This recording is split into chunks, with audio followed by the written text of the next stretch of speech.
How accurate are Yakuza games, starting with their hierarchy structure? Sega's Yakuza games actually nail quite a few core aspects of the real Yakuza structure. The basic hierarchy with the Oyabun, family boss, at the top, followed by the Saiko Koman, senior advisor, and Wakagashira, first lieutenant, is pretty spot on.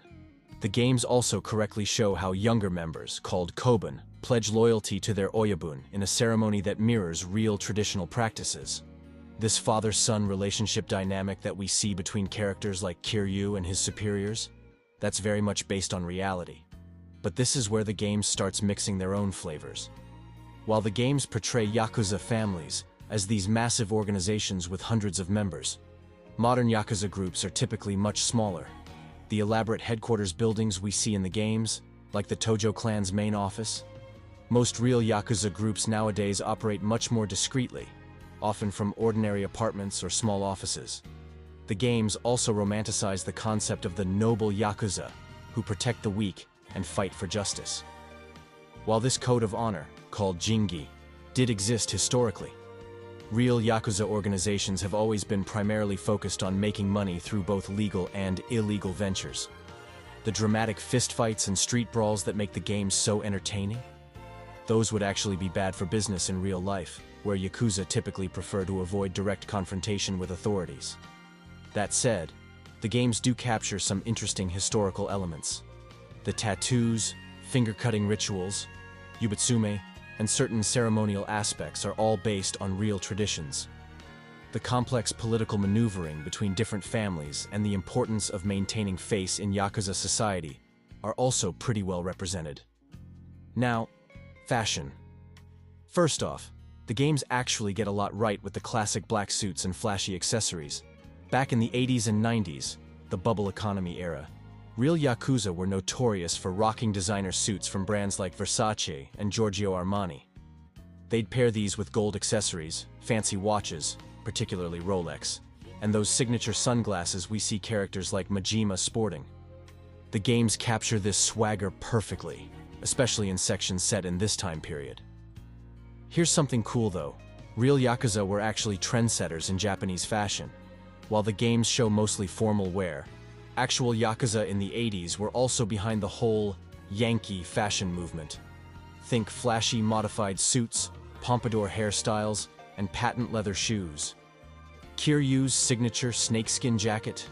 That's actually pretty close to the kind of statement pieces real Yakuza would rock.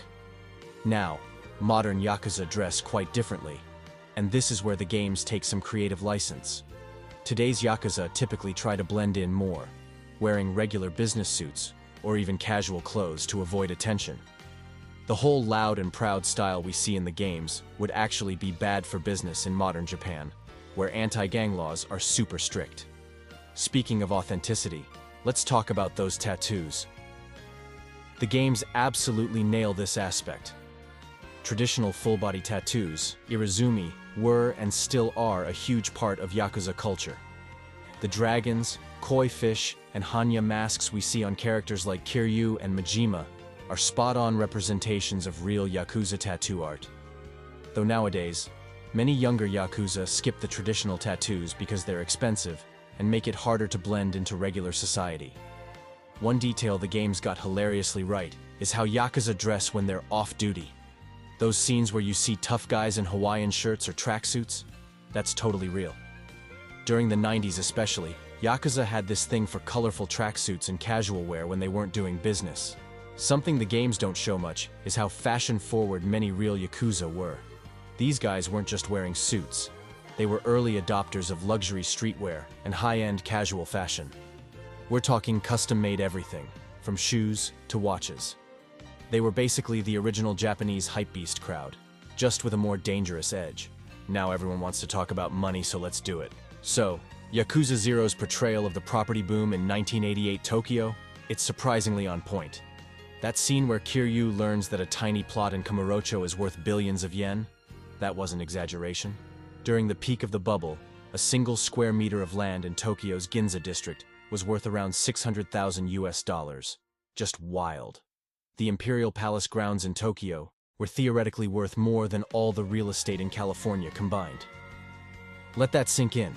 The game actually nails how the Yakuza got involved in this madness. Real Yakuza groups made absolute bank through something called jiage, land raising. Exactly what we see in the game's real estate storyline. They'd find property owners, convince them to sell, sometimes through, persuasive methods, and flip the properties to developers for massive profits.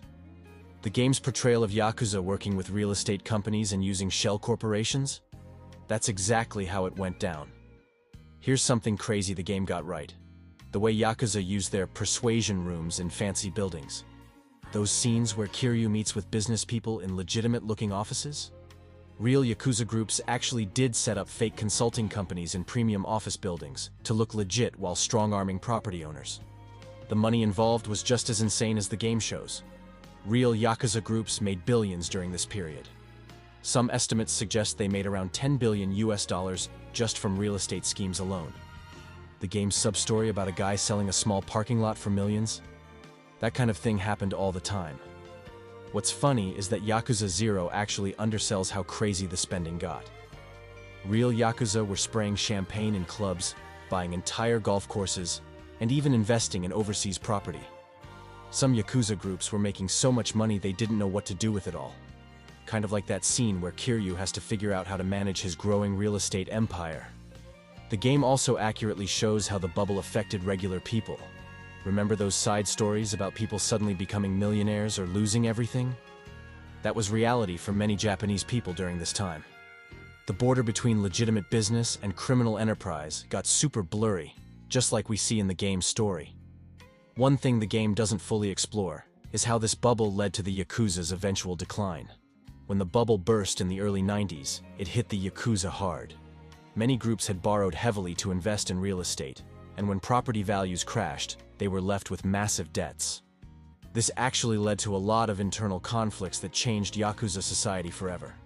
But overall, Yakuza 0 does an amazing job capturing the insanity of this period.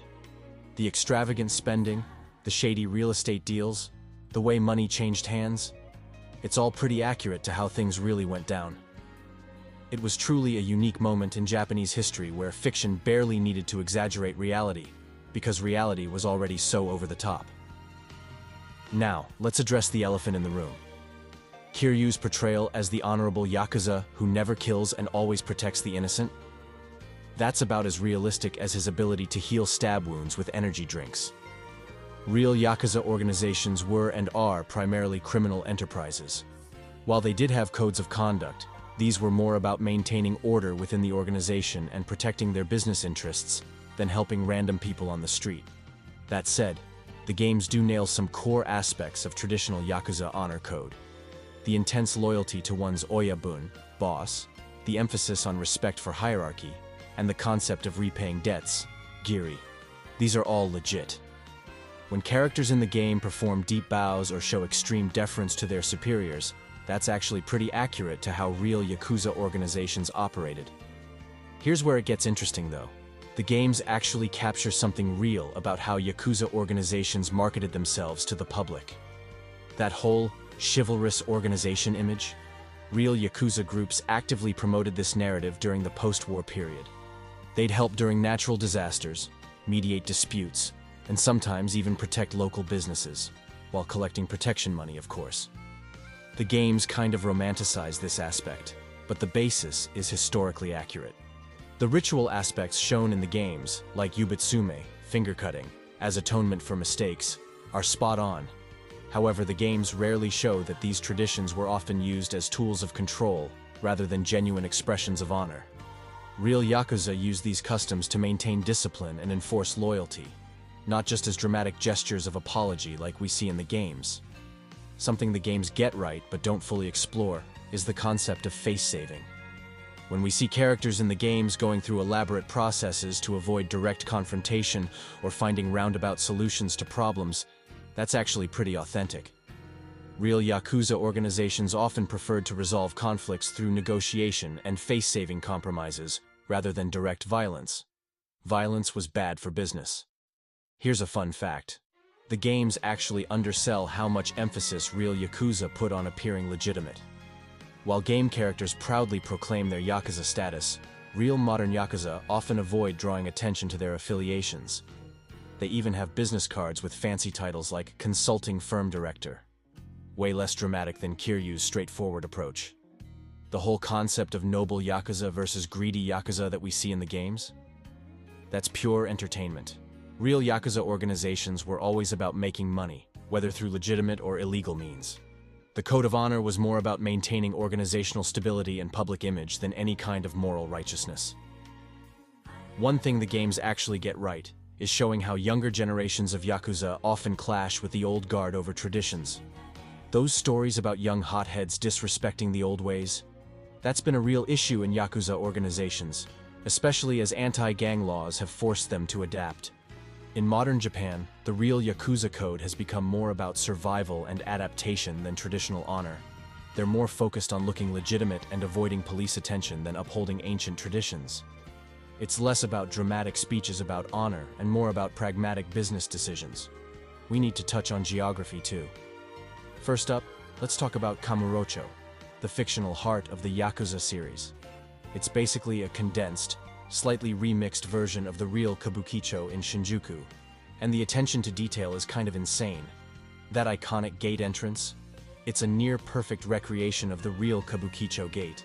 Even the positioning of major landmarks like the Theater Square, based on Kabukicho's actual cinema plaza, is surprisingly accurate to the real deal.